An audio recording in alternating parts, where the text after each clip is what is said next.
Hi everyone, welcome back to my channel. My name is Soshtavi and today we are doing our August wrap up. I'm very excited for this one particularly because I read 10 books this month, you guys. 10 books, which is a lot for me, especially given the last few months. I've been in a little bit of a slumpy mood, so the amount of books I've been reading have been small, let's just say that. This month I was like flying through books considering how busy I was, and I was actually having a really good time reading them as well. So I'm super excited to talk about all of them. I'm still in the mood where I feel like reading a lot, so I think September is gonna be a good reading month as well. That's how my month has been. Let me know how your month was. I would love to know. Without further ado, let's get into it. The first book I read this month was Such Charming Liars by Karen M. McManus. It like shines so much. I read this for a reading vlog which I've already posted, so you can go check out everything I think about this in detail. But to sum it up, this book was kind of just okay. It wasn't my favorite. I'm a huge fan of this author. She writes really great YA mysteries. So I was looking forward to this release because the premise sounded really good. It's about a girl named Kat whose mother is a jewelry thief, and then we have Liam whose dad is a con man, and they're going to this like a private rich estate of this billionaire family, and they have a job to do. The parents have their respective jobs to do, so Kat and Liam plus this other guy named Augustus get caught up in the middle of all of this and shit goes down. So it sounded really interesting to me. Unfortunately, it was just too plain boring. Like the story was just very mundane. Even though there was so much that was happening, nothing really was happening, and the mystery just wasn't intriguing to me, nor were the characters. So it was okay. It's not like I had a bad time reading this, and it's also very easy to read. So you can finish this in one sitting. It's not hard to read, super fast paced, but the plot was just okay. I think it's like a 2.5 for me. After this though, I read some ebooks. Now I usually don't read ebooks because I have a hard time concentrating on ebooks. I need like something tangible in my hands to focus on reading. But I was really in a mood for like some typical dramatic romance, and I found a reel on my Instagram about the series called the Weybridge Academy series by Alexandra Moody. I saw one reel and I was like, yep, I'm getting to it right now because I was really in the mood for it. I feel like it just came to me at the right time and I enjoyed them so much. Sweet Heartbreak, Sweet Temptation, and Sweet Ruin are the books in the series. It's a trilogy and they were so much fun. Now these books are basically a high school romantic drama. Our main character, the girl whose name I do not remember right now, she comes from a poor family. She lives with her mom, and then she reconnects with her dad and finds out that he's like super rich, like very mega rich. Her dad sort of forces her to attend this elite academy for rich people only. When her dad puts her into the school, he tells her one thing: you have to stay away from this guy right here. So obviously she falls in love with him, right? Now I'm gonna put it out there. I did not read this book for some amazing literature, okay? That's not what these books are. I read them for the cheesy romance and the out-of-pocket drama. That's what I wanted and that's what I got out of them. And I love that we can have that. Some books you're not reading to like make you think about life and to be motivated or to feel something. You're just there for the drama, and that's okay. And that's why I read these books and I love them. Although the second book was pretty irritating because of a certain plot line the author chose that authors typically choose in books like these. But overall, I had a great time. I read all three books in the span of 2 days, less than 2 days, because they're super easy to read. They're very Wattpaddy in terms of their plot and structure, but the writing was really good. I kind of fell in the loop of watching Maxton Hall again. I watched it a few months ago, but I fell into it again and got obsessed, and I wanted that feeling in a book. And these books were perfect for that. So if you enjoy watching Maxton Hall, I definitely suggest you check out this series. So that was the Weybridge Academy series, and once I got done with that, I checked out another of Alexandra Moody's books, which is Rival Darling. This is a hockey romance. It released this year itself, and this one unfortunately was just okay. It was very mundane, very simple, no sparks in the chemistry. The plot was just okay and unnecessary. It was a fine read. So that was Rival Darling. Not much to say about it. And then I got to a couple of books that I have been looking forward to all year, and I finally got to them. I have a vlog dedicated to these two books on my channel already. You can check it out. And those two books are the Letters of Enchantment duology. So we have Divine Rivals and Ruthless Vows. They have been on my radar since forever, and I'm so glad that I read these because I thoroughly enjoyed them. Were they a 5-star read for me? No. but I did really enjoy them. Like a solid 4 stars is what these are for me. I really enjoyed the romance, I enjoyed their banter, the writing is beautiful. I think my favorite thing in these books is the writing. It's just beautiful and mesmerizing. The plot was really good too. I have certain reservations about the plot and how things went down, especially in this book. But beyond that, I don't really have any complaints. I'm really impressed with the author. I'm looking forward to seeing what else she has. I would love to read all her other books. Yeah, if you want my detailed thoughts on this, because I know a lot of people love these books, they are in the reading vlog, which will be listed down below.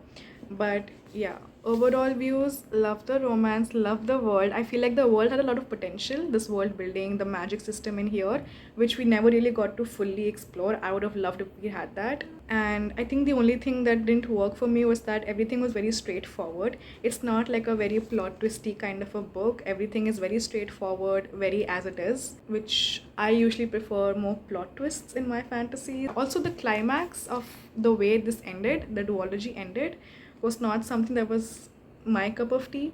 Yeah, those are a few things I did not enjoy, but everything else, so good. The characters are so good. I loved every single character except her brother.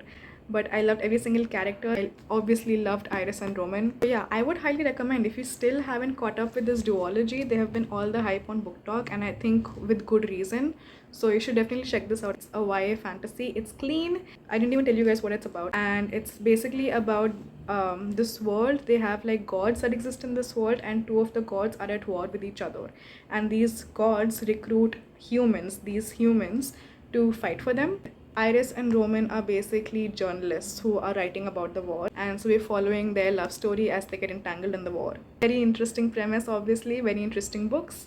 I would recommend. The next book I read was Tales from the Cafe. This is the second book in the Before the Coffee Gets Cold series. I read the first book back in January or February, something like that, and I really enjoyed that book. This is Japanese translated fiction. Each book has a few short stories about this cafe, which is a time traveling cafe. All the short stories are connected through with a series of characters, but every short story is about a different character. Very interesting premise. The first book I really enjoyed, so I was looking forward to the second book as well. And this was pretty nice too, although I feel like things kind of get repetitive after a point. I wasn't as moved in this book as compared to the first book, I feel. Also, there are like 4 short stories in this, and the third one was just not it for me. I did not enjoy it.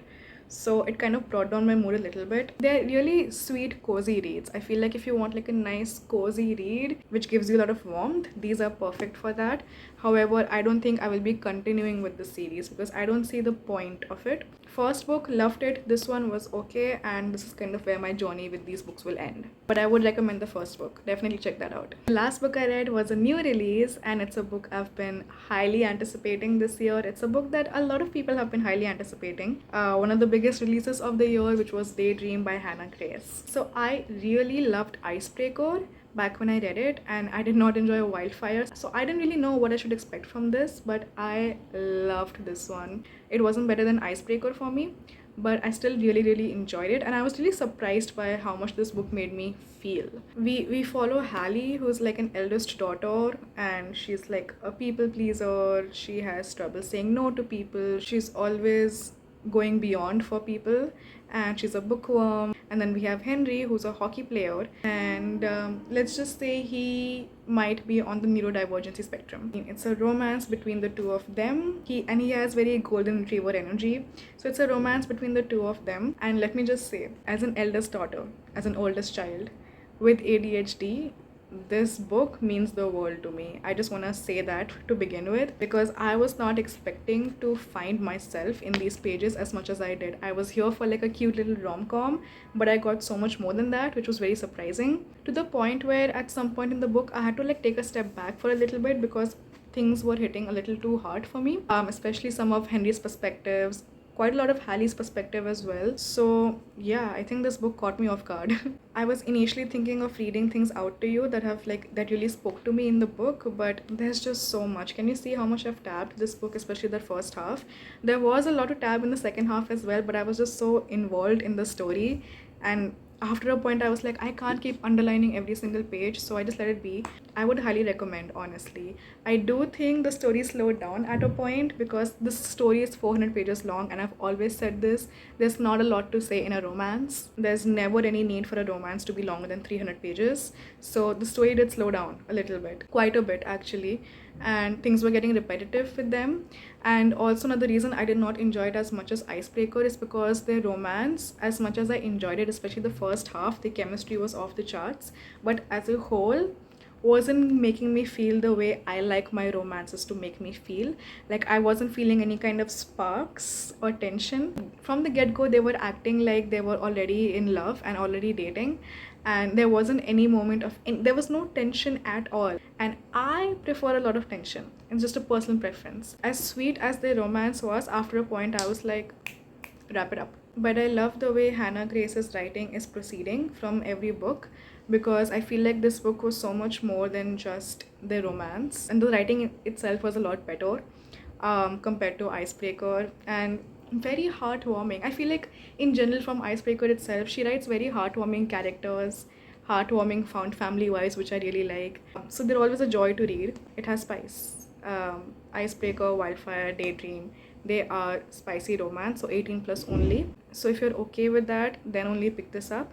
But yeah, Daydream has, I think, the least amount of spice compared to all books. But yeah, that's Daydream for you. I recommend. Oh, there's another book I read this month, which was Pages of Amber, right here. It's by Vic Favor Zira. I hope I'm saying that right. This was sort of a Rivals to Lovers, again, YA. It's about Amber, who's a ballerina, and she has a tough family situation, and she's also an aspiring author. And then Noah, who is a student body president, who's failing to really connect with his students and his batchmates. I think they strike a deal because she's failing her classes because of ballet, and he's failing to connect with the students. So they strike a deal between them to help each other out, and we follow the romance. It was a pretty decent book. I think I enjoyed the first half more compared to the second half. Like the first half was honestly a 5 on 5. That's how I felt about it. The romance, the banter, the dialogue, the way their own individual storylines were portrayed, fantastically done. It's the second half that got down a little bit. I did not enjoy the plot lines that were pursued later on in the second half, and their romance also dulled. So it was like an overall 3-star for me, but it is a pretty nice, sweet, cozy read. So if you want to check that out, you can do so. And yeah, that was the last book I read for the month. 10 books. Oh my god. But yeah, those are all the books I read this month. Let me know what you've read this month, because I would love to know. Let me know if you've read any of these books. Let's chat about that.